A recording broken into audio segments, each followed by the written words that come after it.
حضرت ابو جندل، سنو کس طرح کی آزمائشیں.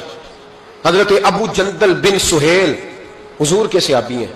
نبی پاک مدینے آ گئے، وہ مکے رہ گئے. والد نے اور بھائیوں نے کہا کلمہ چھوڑ دے ورنہ ماریں گے. ہمیں تو مفت میں کلمہ ملا ہے، بالکل فری، نمازیں بالکل فری، ہر چیز مفت میں. اس لیے لوگ کہتے ہیں ابھی ٹائم نہیں ملے گا تو پڑھوں گا. انہوں نے محنت کر کے لی تھی نا، تو نماز چھوٹ جاتی تھی تو چیخیں بھی نکل جاتی تھی، کیونکہ دین محنت کر کے لیا تھا، قدر تھی. حضرت ابو جندل بن سہیل کلمہ پڑھا.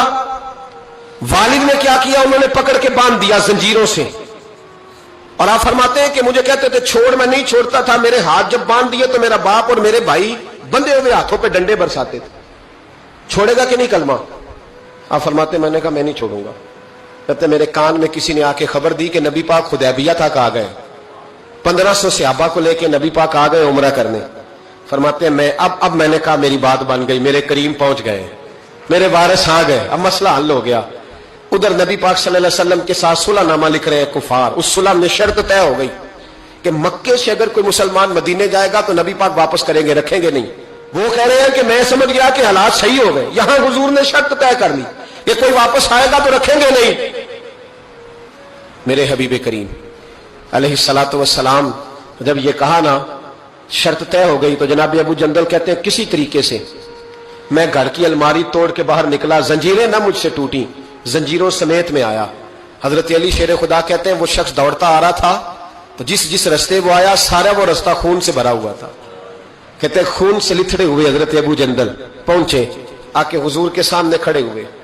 اور جب ان کا چہرہ دیکھا تو محبوب کی آنکھوں میں آنسو آ گئے. ہاتھ بندھے ہوئے دکھائے، کہا محبوبہ یہ ہتھکڑیاں دیکھو، یہ میرے پیروں میں زنجیریں دیکھو، زخم پہ زخم کھا کے جی، خون جگر کے گھونٹ پی، آہ نہ کر لبوں کو سی، یہ عشق ہے کوئی دل لگی نہیں. حضور یہ میرا حال ہے. آقا مجھے لے جائے ساتھ، میں غیروں کا کیا گلہ کروں، میرا تو ابا مجھے مارتا ہے، میرے بھائی مارتے ہیں، مہربانی کرے. حضور سید عالم علیہ السلام ابھی بات کرنے لگے تھے کہ ابو سفیان بولے، کہنے لگے آپ کی اور ہماری شرط طے ہو گئی ہے، آپ نہیں لے کے جا سکتے. صحابہ کہنے لگے ابھی تو دستخط نہیں ہوئے، معاملات طے. کہنے لگا جی اگر آپ یہ شرط نہیں مانتے تو صلح کوئی نہیں. دیانتداری سے بتانا، دیانتداری سے. کوئی استاد یوں چھوڑ کے چلا جائے، کوئی مرشد یوں چھوڑ کے چلا جائے، کیا حالت ہوگی؟ لوگ بھاگ نہیں جاتے چھوڑ چھاڑ کے، چھوڑو جی اس نے میرے ساتھ پیار ہی نہیں کیا. یہاں تو آپ ایک ٹائم میں کسی کو دے تو وہ ناراض ہو جاتا ہے، کہتا ہے میری مانی نہیں، چھٹی. حضرت ابو جندل رضی اللہ تعالیٰ عنہ خون بہ رہا ہے، ہاتھوں میں بیڑیاں، زنجیریں. میرے کریم رسول علیہ السلام کہنے لگے ابو جندل ابھی تیری آزمائش ختم نہیں ہوئی، ابھی تو نے واپس جانا ہے. اس قید کو تھوڑا سا اور تو نے سہنا ہے، برداشت کرنا ہے، فکر نہ کرنا، جلدی تیری مشکل حل ہو جائے گی، فکر نہ کرنا. باپ ہنسنے لگا، ادھر دیکھو گرے بان سے پکڑ کے کھینچ کے کہنے لگا ان کے ساتھ جانا چاہ رہا تھا تو، یہ تجھے لینے آئیں گے. حضرت ابو جندل نے باپ کا چہرہ دیکھا، کہنے لگا ابا تو جو مرضی کہے، میرے رسول جو فیصلہ بھی کرتے حق اور سچ ہی کرتے. انہوں نے جو میرے حق میں بہتر سمجھا وہ میرے لیے. بات نہ کروں خواجہ غلام فرید کی. حضرت خواجہ کیا کہتے ہیں؟ کہتے ہیں اے تن میرا کنگھی ہو گئی، اے تن میرا کنگھی ہو، میں زلف سجن دی واواں، پوش میرے دی جتی بن جائے، تے یار دی قدمی آواں، مارو مارو مینو مار مکا مارو. ابا سے بھائی سے کہنے لگے مارو مارو مینو مار مکاؤ، میں کوئی عذر نہ پیش لے آواں تے جے سونا ہی میرے دکھ وچ راضی، جے او سونا ہی میرے دکھ وچ راضی تے میں سکھ نو چلے ڈاواں. آ یار فریدا کدی مل پہ سونا، اونوں رو رو حال سناواں.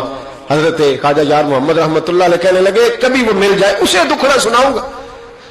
اور بڑے خوبصورت لفظ لکھے ہیں راویوں نے. کہتے ہیں حضرت ابو جندل اپنے والد سے کہنے لگے اب اس طرح کر میری زنجیریں کھول دے، اب میری بیڑیاں کھول دے، اب میں بھاگوں گا نہیں، اس لیے کہ پہلے میں تیرا قیدی تھا، میں نبی پاک کے حکم کا قیدی ہوں. اب جب تک حکم نہیں آئے گا میں جانے نہیں لگا، تو کھول دے اور جتنا دل کرے ظلم کر. تو مجھے کہہ دے اس کمرے میں قید رہنے، میں نکلوں گا نہیں، اس لیے کہ اب میں مصطفیٰ کے محبوب کا قیدی ہوں، اب تھوڑی نکلوں گا. قید ہو گئے. تھوڑا ہی وقت گزرا کہ اللہ نے فتح مکہ عطا فرما دی. میرے محبوب جب گئے نا طواف کیا، حضرت ابو جندل کو لوگ جانتے ہی نہیں تھے کون ہے، پتہ ہی نہیں تھا.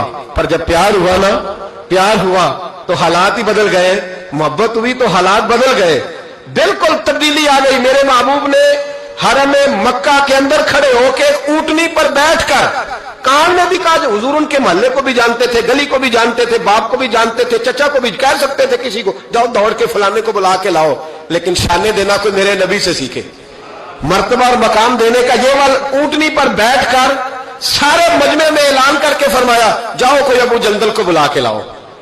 زور سے حضرت ابو جندل کی عظمت واضح ہو گئی، وہ تشریف لائے، سامنے کھڑے ہوئے تو نبی کریم فرمانے لگے تجھے کہا تھا نا تیری مشکل تھوڑی رہ گئی ہے، تجھے کہا تھا نا تھوڑی رہ. حضرت ابو جندل فرمانے لگے وہ جو تکلیف حدیبیہ میں ہوئی تھی نا وہ مجھے دوبارہ کبھی یاد ہی نہیں آئی، لیکن یہ جو حضور نے میرے لیے حرم میں جملے کہے نا، فرماتے جب میں یاد کرتا ہوں تو مجھے یوں لگتا ہے میری روح پرواز کر رہی ہے، مجھے یوں لگتا ہے خدا کے عرش کے قریب سے ہو کیا. بھائیو جب مشکل آتی ہے صبر اور استقامت ہونا پھر انسان بڑے مرتبے پاتا ہے، پھر وہ آگے سفر